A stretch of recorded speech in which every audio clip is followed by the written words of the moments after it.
이 땅의 삶은 하나님이 우리에게 영원의 복을 누리게 하시려고 허락하신 복된 삶입니다. 이 복과 은혜를 확인하고 누리는 저와 여러분 되시기를 주의 이름으로 축원드립니다. 하나님의 말씀은 요한계시록 20장 11절에서 15절의 말씀입니다. 봉독해 드립니다. 또 내가 크고 흰 보좌와 그 위에 앉은 자를 보니 땅과 하늘이 그 앞에서 피하여 간데없더라. 또 내가 보니 죽은 자들이 물은 대소하고 그 보좌 앞에 섰는데 책들이 펴있고 또 다른 책이 펴졌으니 곧 생명책이라. 죽은 자들이 자기 행위를 따라 책들에 기록된 대로 심판을 받으니 바다가 그 가운데서 죽은 자들을 내어주고 또 사망과 음부도 그 가운데서 죽은 자들을 내어주매 각 사람이 자기의 행위대로 심판을 받고 사망과 음부도 불못에 던지우니 이것은 둘째 사망 곧 불못이라. 누구든지 생명책에 기록되지 못한 자는 불못에 던지우니라. 아멘. 기도하겠습니다. 하나님, 은혜와 사랑과 복 주신 감사합니다. 이 땅의 삶이 하나님이 하늘에 속한 모든 복으로 복준 삶임을 감사합니다. 우리를 위해서 만물을 지으시고 다스리고 종복하도록 복을 주셨고, 잠시 사는 이 땅에서 하나님의 자녀로서 하나님의 선하심을 맛보아 할 수 있는 귀한 시간들로 허락하신 감사합니다. 이 복과 은혜를 확인하고 누리며 영혼을 바라보고 가는 우리의 삶이 되게 하옵소서. 모든 영광을 주님 받으시기 원하며 예수 그리스도 이름으로 감사하며 기도하옵나이다. 아멘. 인간에게 있어서 가장 큰 문제는 무엇일까요?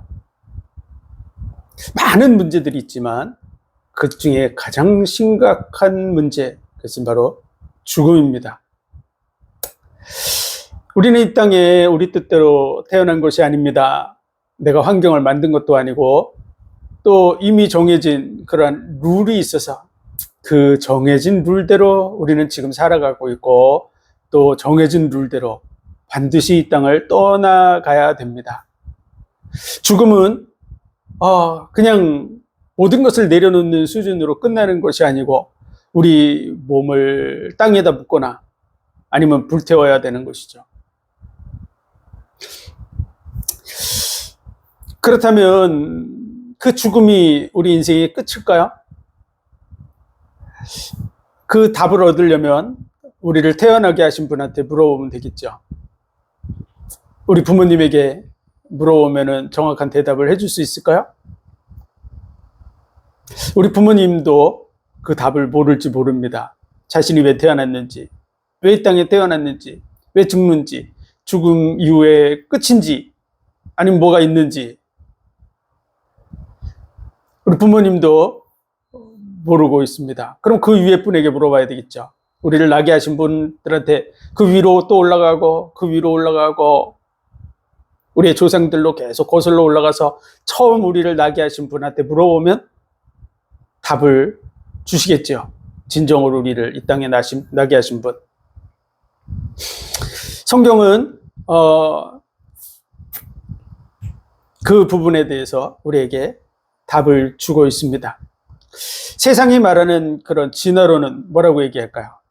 우리 조상들로 계속 거슬러 올라가면 우리의 인간 조상, 첫 번째 조상 그 위에는 원숭이라고 얘기하고 그 위로 또 거슬러 올라가면 파충류 중에 하나라고 얘기하고 또 어떤 사람들은 더 올라가면 물고기였었다고 얘기하고 또 그 위로 올라가면 기생충 중에 하나라고 우리 조상이 또 그 위로 올라가면 원생동물 또 그 위로 올라가면 단백질 덩어리라고 그렇게 얘기하고 있죠. 또 그 위로 올라가면 어떻게 됩니까? 올라가고 또 올라가고 또 올라가고 그러면 아무것도 없다고 얘기합니다. 그렇게 얘기하는 분들조차도 사실은 자기들이 왜 존재하는지 모릅니다. 그리고 실제로 그 진화론적인 그런 이론으로 얘기하는 분들이 그게 사실이냐 그러면 정확하게 답변할 수 없습니다. 성경은 첫 사람이 누군지를 밝혀주고 있습니다. 그 사람 바로 아담이죠. 그리고 그 위에는 하나님이라고 말씀하고 있습니다. 누가복음 3장 38절에 오면 그 위는 에노스요, 그 위는 셋이요, 그 위는 아담이요, 그 위는 하나님이시니라. 그래서 우리를 나게 하신 분한테 우리가 물어볼 수 있는데 우리 부모님은 몰라요. 우리 인간의 조상들도 몰라요. 그 위에 하나님은 우리가 왜 낳는지를 분명하고 확실하게 알고 계신 줄 믿습니다. 그래서 그 답을 우리에게 주셨어요. 우리가 알고 있는 그 성경을 통해서 주어지고 있습니다.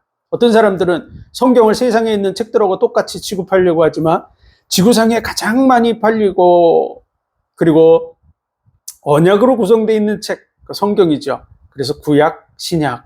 성경이 구약, 신약으로 됐다는 것을 거의 모든 사람들은 알고 있습니다. 그리고 약속으로 구성되어 있고 그 약속은 수천 년의 역사 속에서 그대로 성취되어져서 그 정확한 기록들을 가지고 있고 그 근거들이 지금도 고고학적으로 계속 발굴되고 확인되고 있습니다. 이미 확인된 것도 어마어마하게 많죠. 그래서 진짜로 성경을 깊이 파고들고 성경이 가짜라고 얘기하려고 했던 사람들조차도 어느 날은 이것이 사실이구나 하는 것을 깨닫고 그들의 삶을 돌이켜서 하나님을 믿고 예수 그리스도를 믿고 인생이 변화된 그런 삶을 살아간 사람이 많이 있습니다. 성경은 확실한 근거를 가지고 있어요. 그래서 성경의 특별한 점들은 약속으로 구성됐을 뿐만 아니라 실제 인물들로 다 구성되어 있어요. 그래서 성경에 나온 인물들의 무덤이 지금도 많이 존재합니다. 우리나라의 역사 속에 실제 있었던 사람들은 무덤이 지금도 보존되어 있는 분들이 많죠. 그러나 신화 속에 있는 사람들은 무덤이 있다고 그래서 무덤을 확인하러 다니는 그런 근거들은 없습니다. 왜냐하면 신화는 확실한 근거가 있는 것이 아니기 때문이죠. 누군가 만들어낸 것이기 때문에. 우리가 단군 신화, 단군의 무덤을 본 사람 아무도 없죠. 그처럼 성경은 확실한 근거가 주어져 있고 그 근거 속에서 실질적으로 실제 인물들로 구성되어 있습니다. 그리고 족보가 많이 기록돼서 그 조상들을 실제로 확인할 수 있고요. 그 족보들을 통해서 하나님이 약속한 그 메시아가 어떻게 올지를 확인할 수 있도록 해놓으신 것 성경입니다. 그리고 역사와 함께 했어요.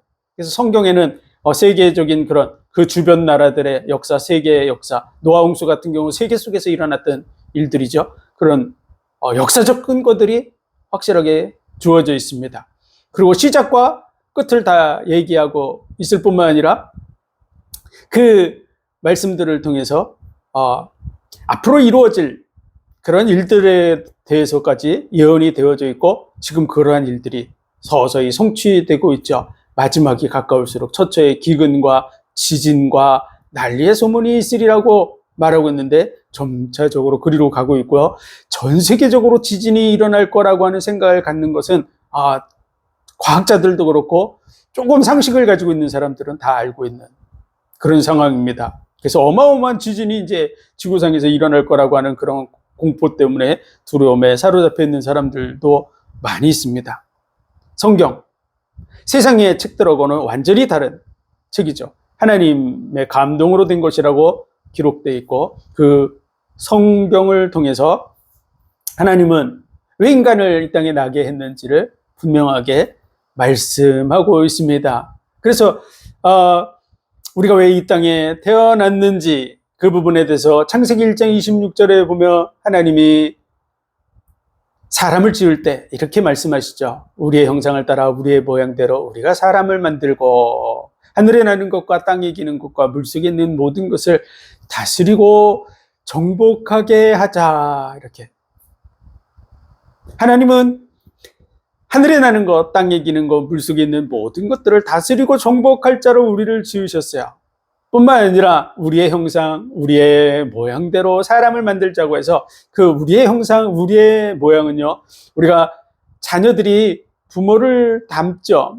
태어난 그 모습이 닮아져 있습니다. 눈이 닮든지 코가 닮든지 뭐 얼굴형이 닮든지 여러 가지 모습에서 부모를 닮아가죠. 시간이 지나면 실질적으로 어렸을 때 사진을 이렇게 비교해보면 어느 날, 똑같이 생겼네. 이렇게 할 정도로, 너무 흡사하게 닮은 그런 모습들을 확인하게 되는 경우도 많습니다. 이처럼 하나님의 형상, 하나님의 모양이라고 하는 것은요, 하나님의 자녀의 복을 누릴 자라고 말씀하고 있는 것입니다. 그것이 창세기 1장 26절의 말씀이에요. 그리고 이사야 43장 7절에 보면 내 이름으로 불려지는 자, 내가 내 영광을 위하여 창조한 자를 오게 하라. 내가 그를 지었고 그를 내가 만들었느니라.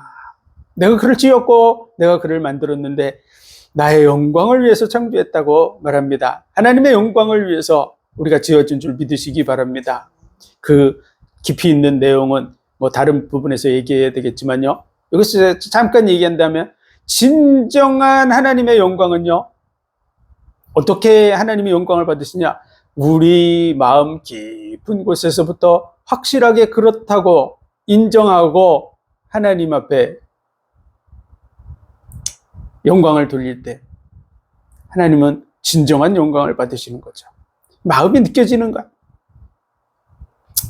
에베소서 1장 3절에서 6절에 보면은 우리가 하나님을 찬양할 이유가 확실하다. 우리는 하나님을 찬양해야 된다. 이렇게 얘기했죠. 찬송하리로다. 하나님, 우리 주 예수 그리스도의 아버지께서 그리스도 안에서 하늘에 속한 모든 신령한 복으로 우리에게 복 주셨다고. 우리는 어떤 존재냐 그러면 하늘에 속한 모든 신령한 복으로 복을 받은 자라고 말하고 있는 것이죠. 그게 우리의 삶이에요. 그래서 그 창세전에, 세상을 창조하기 전에 그리스도 안에서 우리로 사랑 안에서 거룩하고 흠이 없는 하나님의 아들들이 되게 하시려고 그 기쁘신 뜻대로 우리를 예정하셨다고. 그래서 그 은혜와 영광을 찬송하게 하려 함이라고 말씀하고 있습니다. 하나님의 영광을 위해서 지었다고 말하는데요. 그 은혜와 영광을 찬송하게 하려고 지었다고 말하는데 어떤 상태가 되세요? 자녀로서. 창세기 1장 26절의 말씀처럼 하나님의 형상과 모양, 자녀의 복을 누릴 자로 지어서 진정한 자녀의 복을 받은 자로서 그 마음 깊은 곳에서 그 은혜와 사랑을 확인하고 그 깊은 곳에서 하나님 앞에 온전한 고백을 드리는 것이죠. 그것이 하나님께 영광이 되고 찬송이 되는 줄 믿으시기 바랍니다. 그냥 찬송가를 지어가지고 부른다고 해서 되는 것이 아니고요. 또 뭐 나름대로 웅변 연습을 해가지고 멋지게 웅변을 해가지고 하나님께 영광이 된다고 말하는 것이 아닙니다. 가식으로 되어 있거나 뭔가 기교로 하는 그런 부분에 대해서 하나님은 감동받지 않습니다. 만약 그렇다면 우리의 그 찬송, 우리의 웅변, 그것보다는 차라리 더 완벽한 천사들의 노랫소리에 하나님은 감동을 받으시겠죠. 그러나 하나님은 우리를 하나님의 영광을 위해서 찬송을 부르게 하시려고 지었다고 말하는 것입니다. 너희는 여호와의 선하심을 맛보아할지어다. 그에게 피하는 자는 복이 있도다. 시편 43편 8절에 말씀하고 있는데요. 잠시 사는 이 땅의 삶의 과정을 통해서 여호와의 선하심을 우리로 진정으로 경험하고 맛볼 수 있는 그런 시간들을 허락하신 줄 믿으시기 바랍니다. 그래서 이 땅의 삶이 주어져 있는 거야. 하나님의 형상, 하나님의 자녀로서 하나님의 은혜와 사랑을 진정으로 확인하고 감사하는 그런 자리로 나아가도록 우리가 지어진 줄 믿으시기 바랍니다. 그래서 존귀에 처하나 깨닫지 못하는 자는 멸망하는 짐승과 같다고 말하는데요. 우리의 존귀함을 진정으로 깨닫고 살아가며 여러분의 삶이 정말 삶 자체가 복되게 느껴지고 삶을 감사하게 될 줄 믿으시기 바랍니다. 많은 일들을 경험하는데 우리가 해외여행을 하면 사실 해외여행을 다녀오신 분들이 많은 얘기를 하지만요. 그 중에 하나 이구동성으로 같이 하는 얘기는요. 집에 있는 게 제일 편하다는 거야. 가면 물론 이 땅에서 경험할 수 없는 많은 것들을 보게 되지만 좋은 것들도 있지만 고생을 많이 하죠. 그러나 그 고생에 대해서 즐겁게 생각하죠. 감사하게 생각합니다. 그래 내가 뭐 어디 이렇게 특별한 지역을 갔다 왔어. 너무 힘들었는데 진짜 좋았어. 뭐 이런 식으로 얘기하는 것이죠. 그런 것처럼 잠시 사는 이 땅에서의 삶이 정말 어마어마하고 특별한 영원한 복을 누리기 위해서 꼭 필요한 과정이라고 하는 것을 저와 여러분이 확실하게 안다면 삶을 감사하게 됩니다. 꼭 해외여행을 갔다 왔던 것처럼, 특별한 극기 훈련을 갔다 왔던 것처럼 그 어려움을 감사할 수 있습니다. 그것이 바로 우리를 이 땅에 보낸 분이 주시는 답이에요. 이 땅의 삶의 의미. 그렇다면 이 땅에서의 삶이 주어지고 나면은 끝일까요? 이 땅에서 삶이 끝나면 영원히 끝일까요? 그렇지 않습니다. 성경이 이 땅의 삶이 지나고 나면 또 다른 세계가 있음을 얘기해 주고 있습니다. 히브리서 9장 27절에 보면 한 번 죽는 것은 사람에게 정하신 것이요 그 후에는 심판이 있으리니. 한 번 죽는 것은 정하신 일이고 그 후에는 심판이 있다고 말합니다. 다시 말해서 이 땅의 삶의 의미들을 얘기해 주고 있지만요, 이 땅의 삶이 지나고 나면 심판이 있다고 얘기하고 있습니다. 끝이 아니에요. 그래서 어떤 사람들은 끝이라고 생각하고 있는 사람도 있지만요, 끝이라고 빡빡 우기는 사람도 있지만 그거는 본인의 생각입니다. 확실한 근거가 있냐? 그럼 없어요. 자기가 자신이 왜 태어났는지도 자기 자신에 대해서 말할 수도 없지만 죽은 다음에 세계에 대해서도 확실하게 얘기할 수 있는 사람은 아무도 없습니다. 하나님만이 삶의 이유를 정확히 얘기할 수 있고 죽은 다음에 세계에 대해서도 얘기할 수 있는 것이죠. 그래서 사람은 죽으면 바로 심판대로 가지 않습니다. 음부와 낙원이라는 곳으로 간다고 성경은 말해주고 있습니다. 누가복음 16장 19절에서 31절의 말씀을 보면 부자와 나사로에 대해서 예수님이 말씀해 주셨습니다. 사람들은 죽은 다음에 세상에 대해서 잘 모르고 있죠. 그 죽은 다음에 세상에 대해서 정확하게 얘기하시는 분, 그분 하나님이시고 하나님이 말씀이 육신이 되어서 이 땅에 오신 분, 그분 바로 예수 그리스도예요. 예수님께서는 그냥 죽으면 끝이 아니라는 사실을 얘기해 주셨어요. 그래서 부자가 있었고 또 나사로라는 그런 거지가 있었는데 어느 날 둘 다 죽었습니다. 죽고 나니까 부자는 음부에 들어가 있는 거예요. 그리고 나사로는 아브라함의 품에 갔다고 말해주고 있습니다. 낙원에 가서 아브라함의 품에 있다고. 그래서 그 부자가 음부에 있는데 그 음부는 정말 고통스러운 곳이라고 말해주고 있습니다. 그래서 그 부자가 아브라함에게 얘기하죠. 아브라함이여, 나사로를 보내서 그 손가락 끝에 물 한 방울을 찍어가지고 내 혀를 좀 서늘케 해달라고. 너무나 힘들다, 이런 표현을 한 것이죠. 그랬더니 아브라함은 너와 나 사이에는 큰 구렁이 껴있어 뭔가 이렇게 막 건너갈 수 없는 그런 상황이 있기 때문에 그럴 수 없다고 얘기하죠. 그랬더니 부자가 다시 소원을 얘기합니다. 그러면은 나사로를 살려보내서 내 형제들이 아직도 세상 속에 살아가고 있는데 이런 고통받고 있는 곳이 있다는 것을 알지 못하고 살아가고 있다고. 그래서 나사로를 보내서 이런 곳, 고통받는 곳이 있다는 것을 가서 알려줘서 이곳에 오지 않게 해달라고 부탁을 합니다. 그런데 아브라함이 그것도 거절합니다. 나사로가 살아서 간다고 할지라도 그들이 믿지 않을 것이다. 그리고 그들에게는 이미 선지자들이 있다고. 그들에게 말씀을 전하는 자들이 있다는 것이죠. 그래서 그들에게 믿지 않으면 나사로가 살아서 가도 믿지 않는다고 하는 것입니다. 실제로 지구상에 보면 그런 일들이 많죠. 어떤 사람은 정말 그런 죽음에서 되돌아와서 얘기하는 분들이 있습니다. 그런 분들이 얘기해도 안 믿는 사람은 끝까지 안 믿는 그런 모습들을 볼 수 있습니다. 그리고 이미 많은 교회들이 가서 이 음부와 낙원이 있고 천국과 지옥이 있다는 세계를 확실하게 얘기해 주고 있습니다. 그럼에도 불구하고 많은 사람들은 안 믿고 있죠. 어떤 사람들은 그 복음을 전하는 사람들의 말을 듣고 예수 그리스도를 믿고 그 구원, 영원한 구원, 그리고 정말 고통받는 곳에 가지 않는 길을 선택하는 줄 믿습니다. 그래서 이 부자의 소원이 뭐냐? 살아있는 사람들이 고통받는 곳에 오지 않는 거야. 왜냐하면 그곳이 확실하고 분명하게 존재하기 때문입니다. 그래서 음부와 낙원으로 가게 됩니다. 죽은 사람들은 모두 다 음부와 낙원으로 가게 됩니다. 그것은 육체 얘기가 아닙니다.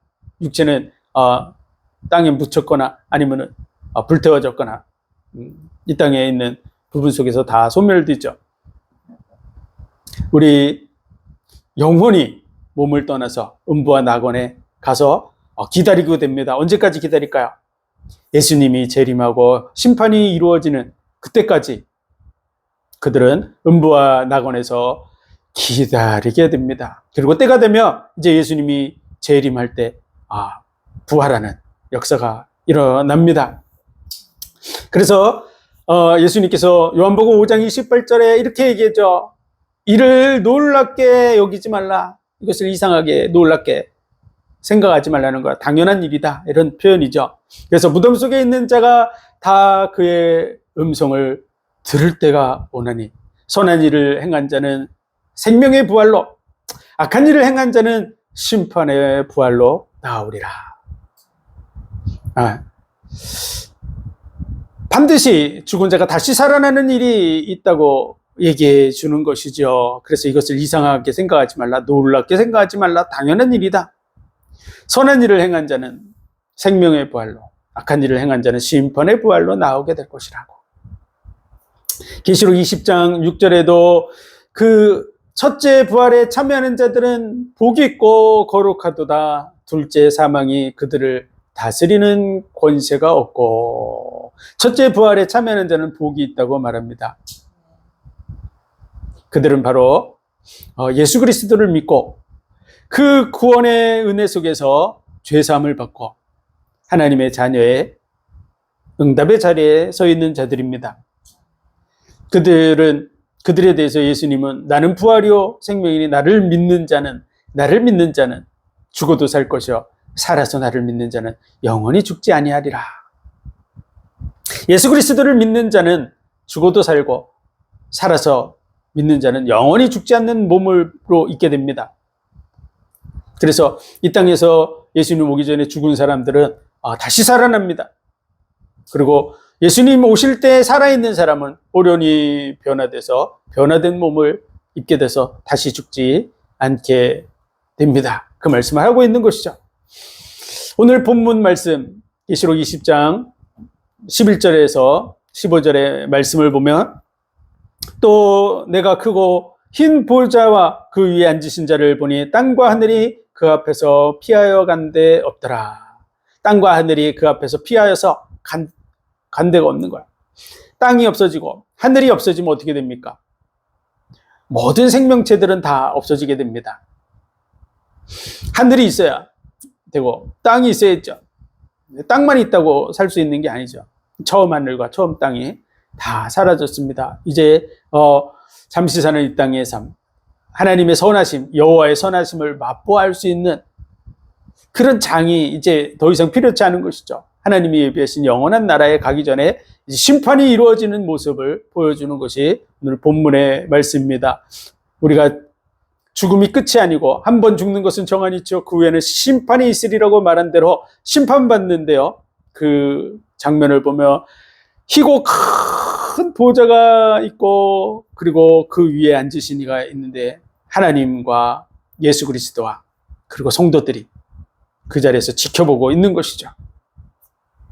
그리고 무릇 죽은 모든 사람들이 다 살아나서 그 앞에 서 있다고 말하는 것입니다. 그래서 또 내가 보니 죽은 자들이 물론 대소하고 그 보좌 앞에 섰는데 그가 왕이었든지 뭐 권세자였든지 또 힘인 장사였든지 아니면은 뭐 돈이 많았던 자인지 지식이 있었던 자든지 상관없이 100%다 그 앞에 서게 됩니다. 음부도 그 죽은 자들을 내어주고 바다도 내어주고 지금 우주로 떠돌고 있는 어떤 그런 미아가 있다 그래도 그들도 다 이제 처음 하늘과 처음 땅이 없어져 다 그곳에 오게 된다고 말하고 있습니다. 그래서 죽었는데 오나요? 예, 맞습니다. 심판의 부활로 다시 다 살아나요. 예수 믿는 자만 살아나는 게 아니라 예수 믿는 사람들은 생명의 부활로 나오고요. 믿지 않는 자는 심판받기 위해서 다 살아나서 그 앞에 서게 된다고 말하고 있는 것입니다. 그리고 그 앞에 서 있는데 책들이 펴져 있고 또 다른 책이 펴졌으니 그 생명책이라. 하나님의 보호자 앞에 책들이 있습니다. 그리고 또 한 권의 책이 있는데 그건 생명책이에요. 그 생명책에는 이름이 기록되어 있다고 말하고 있습니다. 15절에 보면 누구든지 생명책에 기록되지 못한 자는 불못에 던져지더라. 생명책이 있는 거죠. 생명책에 이름을 기록해 놓는 거예요. 지금까지 태어난 모든 사람들의 이름을 다 기록하려면 생명책도 그 조그만 거 가지고는 되지도 않겠죠. 우리가 전화번호 보면 전화번호가 얇던가요? 그렇지 않습니다. 우리 대한민국에 있는 전화번호만 해도 꽤 두꺼운데요. 네, 지구상에 있는 모든 사람들의 이름을 다 적어 놓은 그런 전화번호부 그러면 얼마나 두껍겠습니까? 네, 우리나라 것도 두꺼운데 중국 사람들 거 얼마나 두껍겠어요? 전 세계 거 얼마나 두껍겠어요? 근데 지금까지 태어났던 모든 사람들의 이름을 기록했다 그러면 그것도 1, 2, 3권으로 해야 되겠죠? 네. 근데 그렇게 표현하지 않고 그냥 한 권의 생명책, 또 한 권의 책이 있어요. 그건 이름이 기록된 책이라고 말하고 있는 것입니다. 왜 제가 1, 2, 3권 이런 얘기를 하냐면요. 생명책은 한 권이라고 생각하면서 책들이라고 하는 것은 행위록이라고 얘기하는 분들이 가끔 있어서 그래요. 근데 성경에 보면 행위록이라고 하는 부분을 뒷받침해주는 그런 구절은 한 구절도 없습니다. 우리의 행위를 책들에 기록해 놔서 그 행위대로 심판한다고 이렇게 얘기하는 구절은 없다는 거야. 그래서 행위록이라고 주장하는 것은 자기의 주장이죠. 성경은 이 책들에 대해서 증거하고 있는데요. 시편 149편 9절에 보면 기록된 판단대로 시행할지로다. 이렇게 판단. 심판의 기준이라는 거야. 심판의 기준이 뭘까요? 법이죠, 법. 이 세상에도 심판의 기준이 있습니다. 그게 바로 법이에요. 운동 경기에도 심판 규칙이 있어요. 그걸 법이에요. 운동 경기의 룰, 법.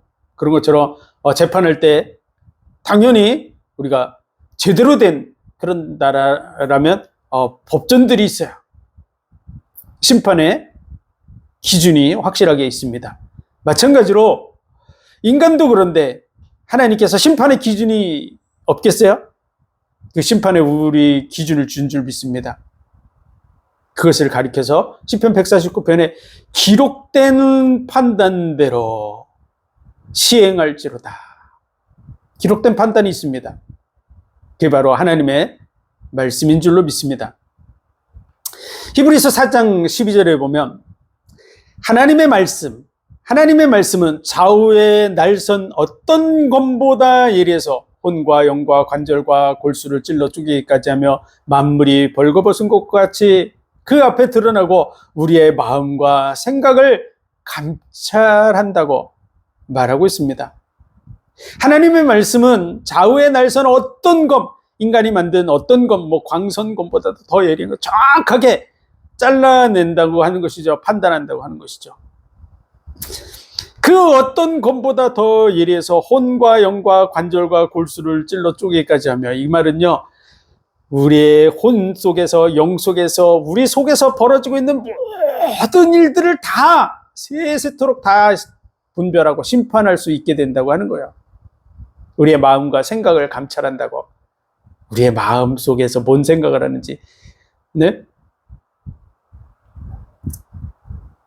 하나님의 말씀이 결국은 심판한다고 하는 얘기를 해주고 있는 것이고요. 그렇기 때문에 우리를 채우라는 대제사장이 필요하다고. 그 말씀의 심판대 앞에 설 때 우리는 절대 설 수 없기 때문에 우리의 혼과 영과 관절과 골수를 찔러 우리의 마음과 생각을 다 감찰해가지고 그걸 다 끄집어내서 동영상처럼 쫙 펼쳐 보여준다 그러면 우리가 얼마나 부끄럽겠습니까?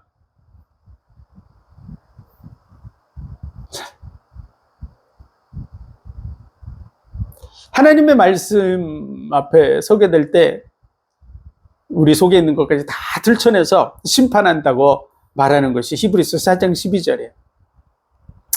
그렇게 심판하게 되는데 그때 우리 믿는 자들은 대제사장이 있다.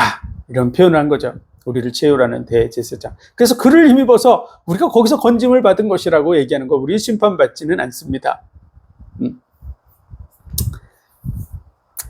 우리를 중보해서 우리를 거기서 건져내서 첫째 부활에 참여해서 심판에 이르지 않는다고 예수님께서 말씀하셨어요. 나를 믿는 자는 사망에서 생명으로 옮겼다고, 심판에 이르지 않는다고 확실하고 분명하게 말씀하셨습니다. 그래서 여기 기록된 책들, 그 책들은 바로 성경책입니다. 성경책.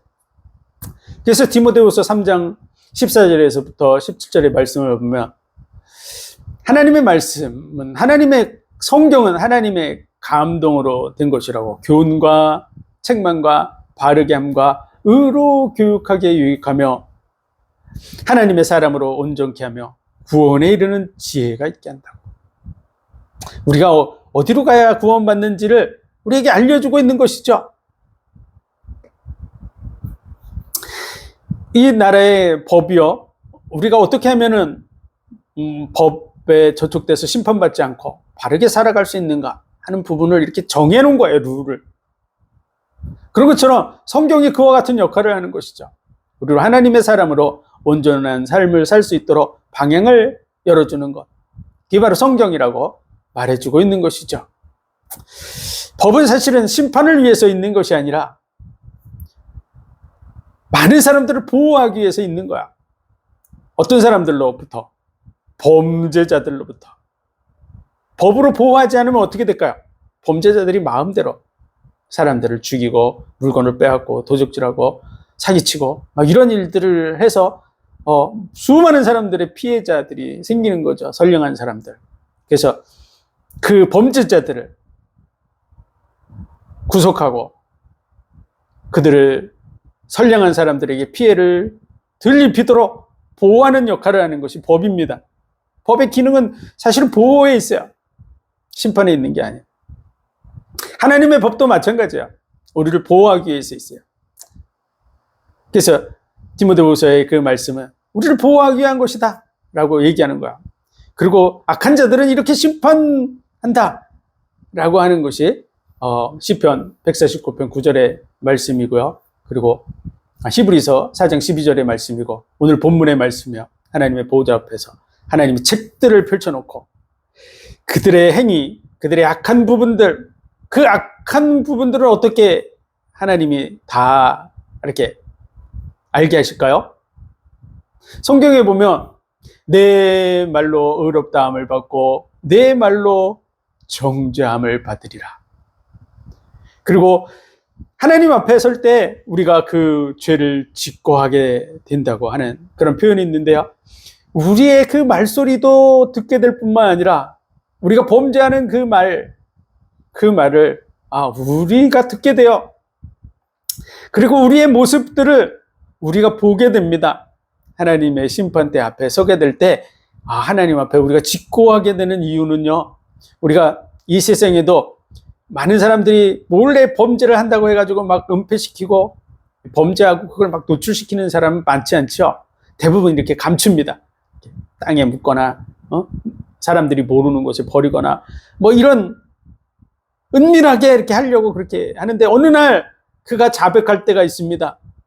그런 모습이 CCTV에 딱 찍힌 게 다 이렇게 쫙 나오면 그때는 그 누구도 그 부분에 대해서 자백 안 할 수가 없죠. 그런 것처럼 하나님 앞에 갔을 때 하나님 앞에 짓고 한다. 사실대로 자백한다고 하는 표현이죠. 그 이유는요, 하나님 앞에 섰을 때 우리 모습을 다 보게 되기 때문에 그렇습니다. 아니, 어떻게 보냐고 어떤 사람들은 생각하는데요.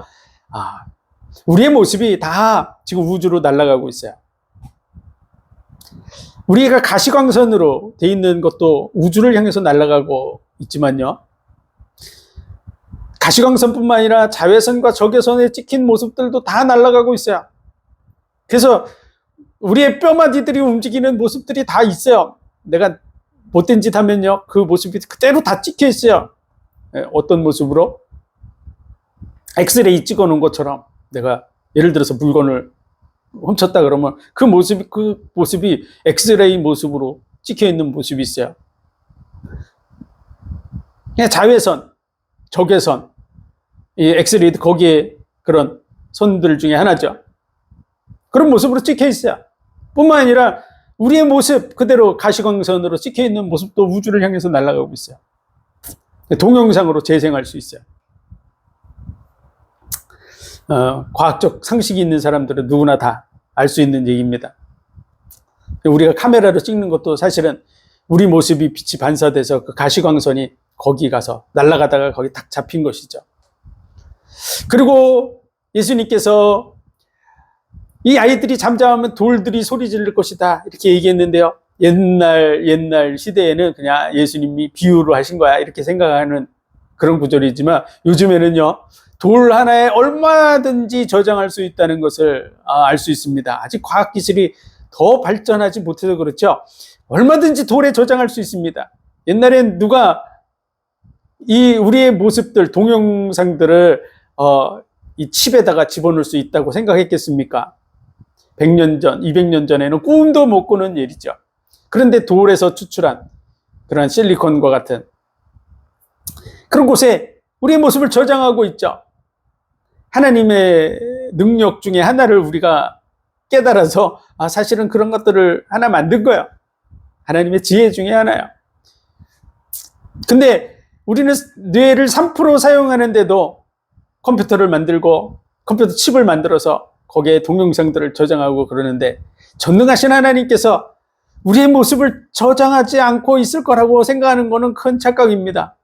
그래서 벽들이 소리 지르고 돌들이 소리 지르고 우리 옆에 있는 벽들이 우리를 다 보고 있어요. 하나님이 얼마든지 우리의 모습을 그대로 재생해낼 수 있어요. 우리가 몰라서 그렇죠. 그래서 하나님 앞에 직고한다고 표현한 거는요, 하나님의 심판대 앞에 섰을 때 직고할 수밖에 없는 상황이 주어진다는 뜻이에요. 그래서 핑계치 못할지니라 라고 하는 그런 표현의 말씀처럼 하나님의 심판대 앞에 섰을 때 우리는 그 자체로 핑계할 수 없어요. 우리가 하나님의 보호자 앞에 어느 날 촥 쓰게 되는 순간에 무슨 핑계할 생각을 하겠습니까? 이런 세계가 있었구나. 난 이제 갈 곳이 뻔해구나 하는 부분을 여러분은 알게 됩니다. 그래서 핑계 자체 한다는 것 자체가 이게 불가능한 마음 상태가 될 수밖에 없어요. 그래서 책들이 펴져 있고 또 다른 책이 펴졌으니 곧 생명책이라 죽은 자들이 자기의 행위를 따라 우리가 행위한 게 있죠. 그게 다 기록돼 있다 그랬어요. 책들이 기록된 게 아니에요. 동영상으로 딱 기록돼 있어요. 그리고 그 동영상대로 기록된 우리의 모든 삶이 책들에 기록된 대로 심판한다고 얘기하는 거야. 그게 성경책입니다. 그래서 성경책이 66권으로 돼 있어요. 그래서 구약 39권, 신약 27권으로 해서 66권의 성경책. 이 성경책이 심판의 기준입니다. 저와 여러분이 꼭 알아야 될 게, 이 성경이 심판의 기준이구나 라는 걸 알면 어떻게 살아가야 될지 여러분 방향을 잡을 수 있습니다. 그래서 이 하나님의 말씀을 가까이 해야 됩니다. 우리가 죽는 것도 심각한 문제지만 죽은 후에 심판이 있다. 굉장히 심각한 얘기죠. 그런데 심판이 끝이 아닙니다. 심판만 하고 끝이 아니고 천국과 지옥으로 가게 된다고 하는 것이죠. 음부와 낙원은 대기실입니다. 대기실. 대기실인데도 우리도 마찬가지죠. 문제가 없는 사람들은 어떤 곳에서 대기하게 합니까? 당연히 문제가 없는 사람들은, 일반인들은 정상적인 대합실 뭐 이런 데서 기다리게 하는 것이죠. 그런데 범죄자들은 어떤 대기를 하게 합니까? 심판받기 전에 구치소로 가잖아요. 감옥, 그러니까 실질적인 그 감옥은 아니지만 임시 감옥, 그게 구치소야. 그런 것처럼 범죄자들에 해당되는 사람들, 그들은 음부에 가는 거야. 음부가 임시 구치소야. 그렇기 때문에 편하지 않은 것이죠. 대합실에서 마음껏 돌아다니면서 음료수도 사 먹고 얘기도 하고 뭐 자기가 하고 싶은 것들을 다 할 수 있는 이런 수준이 아니고 구치소와 같이 제한되어 있는 그런 곳이라고 할 수 있는 거야. 조금 음부와 낙원이 차이가 있다. 그런 곳이 낙원이야, 낙원. 그래도 괜찮은 곳이다, 이런 표현이죠, 낙원. 근데 천국과 지옥과는 비교할 수 없는 것이 대기실이에요. 그래서 그냥 쉬고 있다. 평안의 종로로 들어갔다고. 죽은 자들에 대해서 이사야 57장에 말씀하고 있는데요. 낙원에 갔다, 이런 표현이에요. 좀 좋은 곳에 갔다, 이런 표현이죠. 그런데 심판을 받고 어디로 간다고요? 천국과 지옥으로 갑니다. 그러면 그 지옥은 음부보다 더 심각한 곳이겠죠. 죽음이 끝이 아닙니다. 죽는 것도 심각한 문제지만 심판도 심각한 문제입니다. 그런데 심판을 받고 천국과 지옥으로 나눠져 가요. 근데 온 인류는 에덴 동산에서 아담과 하와가 살 때 옛뱀, 마귀라고도 하고 사단이라고도 하는 큰 용이 내어 쫓겼다고. 그 마귀 사단, 옛뱀, 그 뱀이 찾아와서 아담과 하와를 속였어요. 그 마귀라고 얘기하는 거야. 마귀에게 속음으로 인해서 결국은 모든 인류는 다 어디로 가게 되어 있었냐면 지옥에 가게 되어 있어요. 영원한 멸망 속으로 가게 되어 있어요. 거기는 어디냐? 마귀와 그 사자들을 멸하기 위해서 만든 곳이라고 말하고 있습니다. 지옥은요, 사람들을 멸하기 위해서 만든 곳이 아니에요. 마귀와 그 사자들을 위해서 만든 곳이라고 예수님 말씀하셨어요. 마귀를 멸하려고 하는 것인데 마귀의 말을 듣고 마귀의 말을 끝까지 따라가면 마귀가 가는 곳으로 가는 것이죠. 그것이 지옥이요. 그 사실을 알아야 됩니다. 많은 사람들이 지옥에 가게 되는 이유는요, 그냥 단순하게 이 땅에 살면서 나쁜 짓을 했기 때문에 지옥에 가는 게 아니에요. 그들이 마귀가 말하는 것을 계속 쫓아가고 있기 때문에 결국은 하나님과 예수 그리스도께서 열어놓으신 그 구원의 길을 무시하고 배척하고 저버리는 그 일을 하는 존재가 있는데 그게 마귀예요. 마귀에 대해서 예수님이 뭐라고 하냐면 이 복음의 광채가 비치지 못하도록 막고 있는 자다, 이렇게 말하고 있어요. 이 복음이 비치지 못하도록 막고 있는 자, 그래서 이 복음을 못 듣게 하고 못 믿게 하고 안 따라가게 만드는 자가 마귀인데 그들을 쫓아서 가기 때문에 이 복음의 은혜 속에 들어오지 못해서 결국은 마귀가 가는 곳에 마귀의 말을 듣고 같이 가게 되는 것이죠. 그 모습을 스스로 다 보게 됩니다. 저는 어떤 사람들에게 이렇게 복음을 전할 때 그분들이 자기가 하는 얘기가 그대로 하나님 앞에서 보여질 거라는 걸 생각하지 못하고 저를 보고 얘기하는 것이죠. 하나님이 어디 있어? 죽음의 끝이지. 천국과 지옥이 어디 있어? 마귀가 어디 있어? 네가 봤어? 이렇게 하시는 분들 저는 많이 봤습니다. 그 모습을 자기가 볼 거라고 하는 생각을 못하고 있기 때문에 하는 것이죠. 그 행위들을 심판대 앞에서 다 보게 됩니다. 굉장히 심각한 문제이고, 그 지옥의 형벌에 얼마나 큰 고통이냐. 우리를 구원하시기 위해서요, 하나님이 말씀이 육신이 되어서 이 땅에 오셨는데 그냥 오셨다가 가신 게 아니에요. 우리의 죄와 허물, 우리를 지옥의 형벌, 마귀의 권세에서 건져내시기 위해서 우리의 죄를 짊어지시고 십자가에 대신 못 박혀 죽으셨어요. 만약 지옥의 고통이 그냥 굉장히 힘들지만 조금 견디면 버틸 수 있는 곳이다, 그러면 내버려둬도 되잖아요. 좀 고생하면 어때요? 못된 짓 하는 사람들인데. 그렇겠죠. 굳이 뭐 우리도 못된 짓을 했는데요, 우리 자녀들도 못된 짓 하잖아요. 그럼 때로 벌 주잖아요.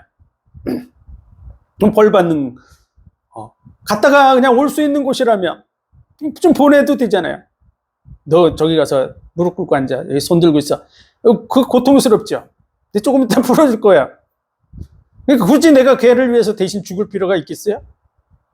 좀 벌을 받게 하면 되죠. 지옥의 형벌이 잠시 갔다 올 수 있는 곳이고, 아니고 그 고통이 그냥 잠시 견딜 수 있는 곳이라면 그냥 내버려둬도 되잖아요.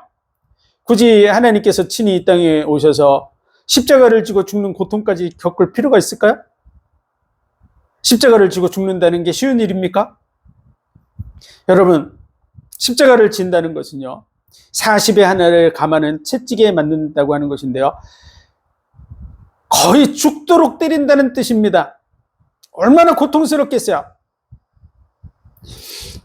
40대를 때리면 이거는 인간을 멸시하는 것이다 라고 해서 하나를 빼게 한 거예요. 정말 극심한 고통. 그 채찍에는 그 쇠 끝이 달려 있어서 살을 파고들고 살점을 뜯어낸다고 합니다. 그걸 39대를 맞은 거야. 온몸이 갈갈이 찢기는 고통을 겪으신 거죠. 그리고 나무에 달리셨어요. 우리가 중동의 날씨들을 대충 알지만 여름 그 낮의 날씨는 어마어마하게 뜨겁죠. 그런 속에서 예수님 나무에 달렸는데요, 우리가 두 팔을 들고 1시간만 있어도 어떻게 됩니까? 팔이 떨어져 나간다고 표현하죠. 팔이 떨어져 나가는 게 아프다고, 죽을 것 같다고 표현하죠. 그런 것처럼 여러분, 팔을 들고 있어도 아픈데 팔에 매달려 있다고 생각해 보세요. 시간이 지나면 어떻게 됩니까? 시편 22편에 보면 내가 내 뼈를 셀 수 있나이다, 내 혀가 이틀에 붙었나이다, 이렇게 표현하고 있거든요. 무슨 얘기냐면요, 1시간 매달려 있으면 팔들이 빠지기 시작합니다. 몸무게 때문에 팔이 빠지고요, 이 늑골들이 하나씩 더 탈골되기 시작합니다. 뼈 마디마디가 다 하나 둘씩 서서히 시간이 지나면서 빠지는 거야. 여러분, 뼈 빠지는 고통이라고 하는, 뼈 빠지는 고통이 계속해서 이어지는, 우리가 아기를 낳을 때, 출산할 때 뼈가 빠집니다. 그러면서 아기를 낳죠. 그 출산의 고통은 어마어마한 고통이라고 얘기해요. 그런 것처럼 우리를 구원하시기 위해서 그 출산의 고통과 같은, 뼈마디가 빠지는데 하나가 빠지는 게 아니라 온몸의 뼈마디들이 빠지는 고통을 6시간 반 동안 견딘 거예요. 그래서 혀가 말려 들어가서 이틀에 붙었다고 표현하는 것이죠. 그리고 진짜 온몸의 물과 피를 다 쏟는 그 고통을 겪으셨어요. 왜 그랬을까요? 왜 이렇게 비참한 고통을 감내하셨을까요? 지옥의 고통이 더 크기 때문에 그런 거야. 거기서 건져내시려고. 그 지옥의 고통이 견딜 수 있는 수준이라면 그냥 내버려둬도 된단 말이야. 근데 정말 인간이 당할 수 있는 가장 극심한 고통보다 더 큰 고통이기 때문에 가장 극심한 고통을 겪으면서까지 우리를 건져내시는 구원의 길을 여신 줄 믿으시기 바랍니다. 그 지옥의 고통이야. 그래서 예수님은 이렇게 말씀하셨어요. 내 눈이 범죄하면 빼어버리라. 내 눈이 성한 채로 온몸이 지옥에 드는 것보다 불구자로 살아가는 것이 낫다고, 영생에 들어가는 것이 낫다고. 여러분 눈 뽑는 게 쉽습니까? 네, 그게 작은 고통이에요? 마음대로 했다 할 수 있습니까? 그냥 손가락으로 한번 찔리는 것도 쉬운 게 아니에요. 그리고 이렇게 말씀하셨어요. 내 손이 범죄하면 찍어버리라. 온몸이 성한 채로 지옥에 들어가는 것보다 불구자로 천국에 가는 것이 낫다고. 여러분, 팔 자르는 게 쉽습니까? 그 고통이 작은 고통입니까? 여러분, 손가락만 펴도 힘든데요. 손가락만 잘랐다 그래도, 이 비능에 뼈 잘랐다 그래 손가락만 잘라도 여러분 못 견딜 정도로 아프죠. 근데 팔을 자르라고요? 지옥의 고통이 얼마나 고통스러운지를 얘기를 하신 거야. 그래서 그 어마어마한 고통에서 건져내려고 예수님께서는 온몸을 던져서 온몸에 살이 갈갈이 찢기는 고통을 겪으시고 뼈 마디마디가 빠지는 고통을 겪으면서 십자가에서 매달려서 그 더위 속에서 말라 죽어가는 그러한 고통을 겪으신 거야. 여러분, 그냥 떼약볕에 6시간 말려도 여러분 얼마나 고통받겠어요. 여러분, 여름날에 떼약볕에 아무것도 안 입은 채로 6시간 누워 있어야 된다. 못 바뀐 게 아니라 그냥 거기에 누워 있어야 돼. 6시간 동안. 누워 있는 게 매달린 것보다 편하죠. 그래도 견딜 수 없습니다. 아마 6시간 지나면 죽을 거예요. 어마어마한 고통을 견디시면서까지 구원의 길을 여신 것은요, 그 지옥의 고통이 얼마나 극심하긴지를 얘기하는 거예요. 그래서 자신이 견딜 수 없는 고통을 겪더라도 건져내시려고 한 것에 더 심한 고통이 있다는 것, 그걸 알아야 됩니다. 우리가 왜 구원받아야 되는 줄 아십니까? 반드시 죽게 되고 반드시 심판받고, 그리고 정말 영원한 멸망, 그냥 100년 살다 나오는 것이 아니라 영원히 고통받는 곳으로 가기 때문에 그런 거야. 그렇기 때문에 예수님이 이 땅에 오셔서 죽기까지 하신 거야. 히브리서 2장 3절에 이렇게 말합니다. 우리가 이같이 큰 구원을 등한히 여기면 어찌 그 보응을 피하려? 온몸의 살과 피를 다 찢기까지 해서 우리를 지옥의 형벌에서 건져내려고 이 일을 이루셨는데 이걸 등한히 여기며 그 받을 형벌이 얼마나 크겠느냐는 거야. 이 구원은 처음에 주로 말씀하신 바요 들은 자들이 우리에게 확증한 바라고. 확실하게 증거해 주고 있어요. 확실하게 확증한 거라고 얘기하는 거야. 이런 어마어마한 구원을 등한히 여기면 어떡하겠습니까? 누구든지 주의 이름을 부르는 자는 구원을 얻으리라고. 예수 그리스도를 믿고 그분을 바라보고 그분 앞에 나오면 건짐을 받게 된다고 얘기하고 있어요. 우리를 건지려고 십자가를 치신 거야. 요한복음 3장 16절, 하나님이 세상을 이처럼 사랑하사 독생자를 주셨으니 이는 그를 믿는 자마다 멸망치 않고 영생을 얻게 하려 하심이라. 그가 온 것은 세상을 심판하려 함이 아니요 그로 말미암아 구원을 얻게 하려 함이라고. 지옥에 가지 않게 하려고. 여러분이 하나님을 거부하고 예수님을 거부하는 것이 그게 마귀를 쫓아가는 일이라는 사실을 알아야 됩니다. 그래서 마귀와 그 사자들이 가는 곳으로 가는 것을 결정하고 있는 거야. 거기서 건져내려고 마귀 권세를 깨뜨리시고 구원의 길을 여신 줄 믿으시기 바랍니다. 우리가 뭔가 조금이라도 의를 행해야 구원받는다 그러면요, 우린 그것 때문에 절대 못 가요. 마귀가 그걸 알기 때문에 절대 그것을 여러분에게 허락하지 않습니다. 그렇기 때문에 아무 조건 없이 우리에게 구원의 길을 여신 거야. 자신이 생명을 내어주셔서. 그래서 값없이 의롭다 하심을 얻은 자 되었느니라. 거저 주신 바 그 은혜와 영광을 찬송하게 하려 함이라. 우리에게 공짜로 준 거야. 그냥 믿기만 하면 된다는 거야. 받아들이기만 하면 된다는 거야. 우리가 뭘 하려는 게 아니에요. 그래서 이 구원의 은혜, 하나님이 세상을 이처럼 사랑하사 독생자를 주셨으니 이는 저를 믿는 자마다 멸망치 않고 영생을 얻게 하려 함이라. 그의 은혜인 줄 믿으시기 바랍니다. 돌아오라는 거야. 믿고 돌아오라는 거야. 그러면 산다는 거야. 마귀를 쫓아가던 길에서 돌이키라고 하는 거야. 그 구원의 은혜가 저와 여러분에게 있으시길 바랍니다. 기도하겠습니다. 하나님 은혜와 사랑, 복 주신 감사합니다. 이 땅에 많은 심각한 문제가 있는데 그 중에 많은 사람들이 다 죽고 멸망하고 지옥에 갈 수밖에 없습니다. 이 심각한 문제에서 우리를 건져내시려고 예수님이 십자가를 지신 줄 믿습니다. 이 구원의 은혜를 확실하게 확인하고 그 구원의 은혜 속에 돌이키게 하여 주옵소서. 또 우리 주변에 많은 사람들이 있습니다.